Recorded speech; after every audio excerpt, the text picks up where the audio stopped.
Shoe చూసి తుక్కు తుక్కు అయింది. ఎందుకైంది, ఎలా అయింది తెలుసుకోవడం కొన్ని లైక్ షేర్ అండ్ సబ్స్క్రైబ్ చేసుకొని సోదా హ్యాపీ పాయింట్కి వస్తే, గణపతి నిమజ్జనం రోజు మనం చేసిన బెల్లి డ్యాన్స్ కి ఫస్ట్ ప్రైజ్ వచ్చింది.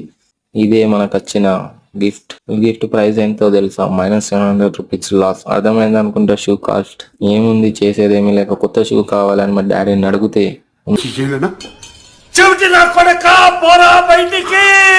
ముచ్చట కొనివ్వా అని చెప్పి గుండెల్లో కొనుక్కొని తిప్పేసిండు.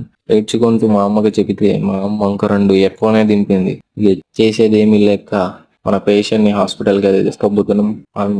మన డాక్టర్ అయితే మన పేషెంట్ ని చూసి షాక్ అయ్యి, మినిమం 200 అయితేనే మీ వాడు మళ్ళీ మామూలు స్టేజ్కి వస్తాడు, లేదంటే రాడు అని కలక్కండిగా చెప్తే రిక్వెస్టింగ్ చేసి 150కి సెట్ చేసి ఆపరేషన్ ని ఈవినింగ్ వరకు మీ వాడు ఈ ఆపరేషన్ అయిపోతుందని చెప్పిండు. ఇది ఆపరేషన్ అయిపోయింది. ఇంత బాగుందో చూడండి మనోడు. హాస్పిటల్ చూసి ఎంత విశాలంగా ఉందో. నెక్స్ట్ లో మళ్ళీ కలుద్దాం.